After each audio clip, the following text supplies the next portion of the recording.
Jai Mother. Charanam Sharanam Ramambige, Charanam Sharanam Trayambage. The light of thy music illumines the world. The life breath of thy music runs from sky to sky. The holy stream of thy music breaks through all stony obstacles and rushes on. Gitanjali. The time of mother's departure was drawing nearer every day, and the thought was casting a gloom over all the disciples. On the day succeeding mother's long samadhi, she was to go and spend the day with two of her disciples, Mr. and Mrs. Apparao, at their residence in Crumpet. All the new disciples were invited, so we too had the privilege of joining the party. Early in the morning, we went to Mambalam and from there left for Crumpet in 4 or 5 cars. Leaving behind the populous city, the drive through the countryside was very refreshing. Soon we reached our destination. It was a lovely country seat with a picturesque garden surrounding it. There were small fountains and rockeries, and with the brilliant colorings of the flowers and shady orchids, the place made an ideal setting for a perfect day. I learned that mother had named the place Brindavan when she had spent her birthday there 2 months back. Mr. and Mrs. Apparao welcomed mother with great joy and garlanded her and Bhagawan. As usual, mother garlanded Mrs. Apparao with the same garland. It was her principle not to accept even such a gift as a garland. We found a hearty breakfast awaiting us.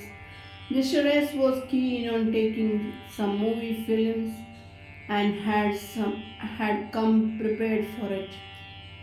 Mother was in a very happy mood, lending herself to whatever wishes we indulged in and moved with us quiet, freely talking and laughing.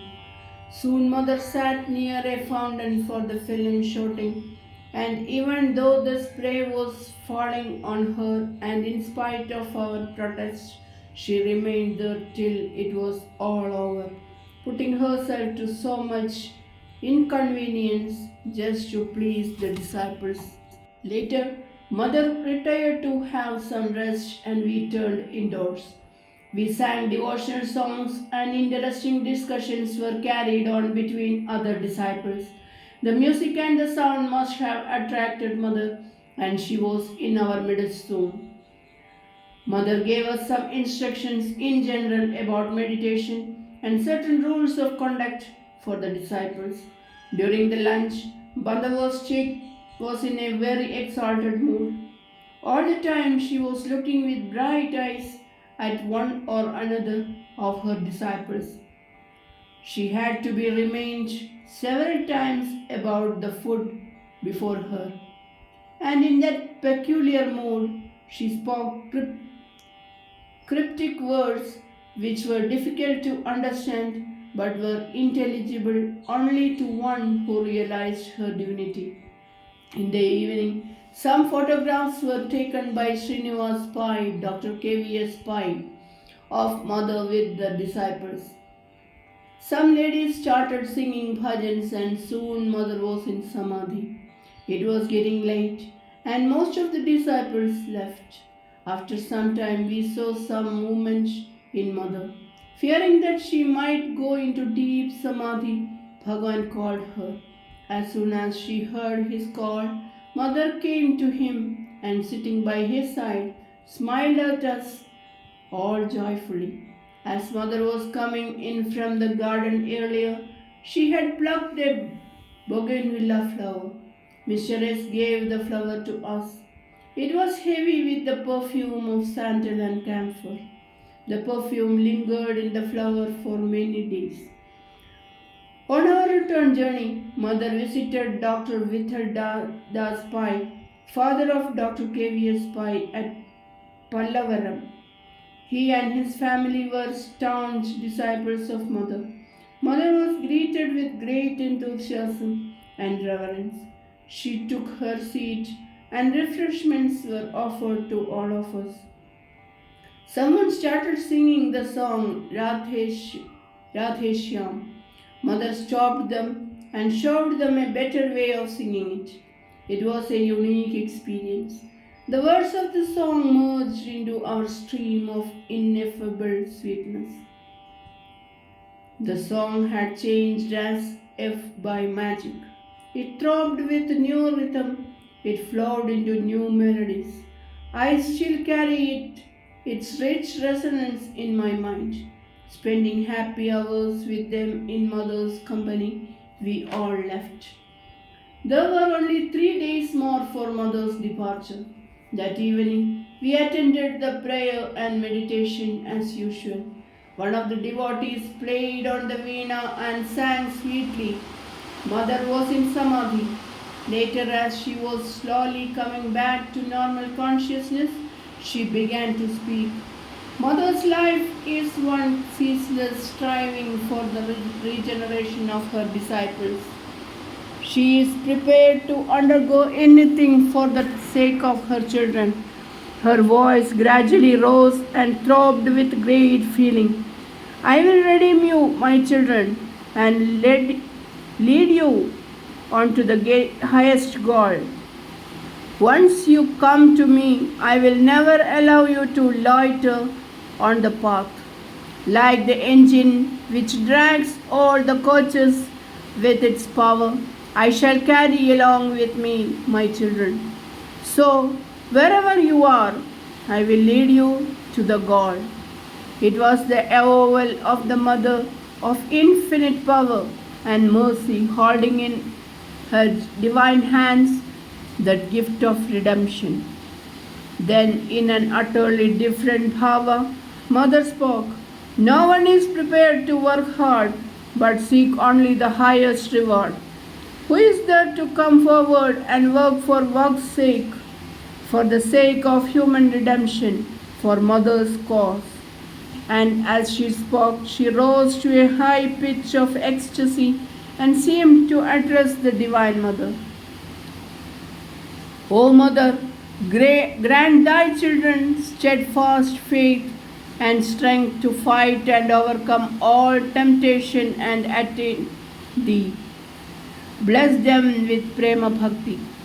It is often bewildering but enthralling to see the two facets of the Mother's personality, humanly divine and divinely human.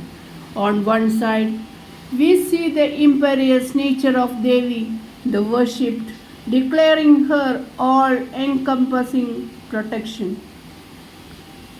Then again we see her in the utter simplicity of the bhava of the worshipper, appealing for blessings on her chosen ones. She was pleading for her children again and again. Calling the Devi's name, she fell prostrate. For a few minutes, tremors came on her body. Then gradually she became quiet and still.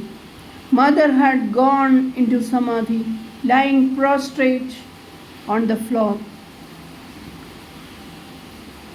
The sight touched and stirred the hearts of all. There was something at once sacred and sad about that beautiful body lying still and motionless before us. Her great heart was bleeding for us. What had we done to deserve that boundless love and sacrifice? We were stirred to the very depths, each one of us, by that disturbing thought. Still in deep samadhi, her whole attitude proclaiming her love to her children, that beloved form lay prostrate. Night had far advanced. Many of the disciples had to return to their homes, though no one wanted to. Then suddenly, in the midst of it all, we heard a deep, beautiful, mellow sound. Rising as if from the depths of nature, it swelled into a rich beauty of sound, spread out in resonant vibrations, and finally melted away in the air. At first, we could not make out where it came from, for it appeared to issue from behind us and around us.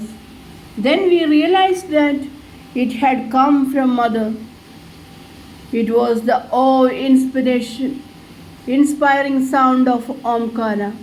Mother was cheering from her samadhi, and slowly she sat up. A few minutes later, she rose and went straight to Bhagawan, who was resting in the drawing room.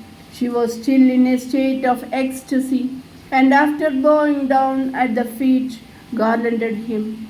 Mother took her seat near him with the air of a bewildered child. Very lovingly, he began to soothe her, and I heard him explaining to Mother where they were. We realized then that Mother's mind was still far away from everything worldly. Some milk was brought for Mother to drink. Bhagawan persuaded her to take it, but Mother still sat with the glass of milk in her hand. Bhagawan inquired why she was not taking the milk. Then she joyously replied, "How can I? I see my beloved Krishna in the milk." A few minutes later, however, Mother drank a little of the milk. There was some more milk in the pot, and she asked us all to go to her for prasad. Mother gave us each some of that milk. It tasted as if it was a decoction of sandal and camphor. Some of us, remembering Mother's impassioned appeal, assured Mother with great feeling that all of us were ready to work for her mission without seeking any return. Mother smiled in benediction. One by one we prostrated before Mother and took our leave.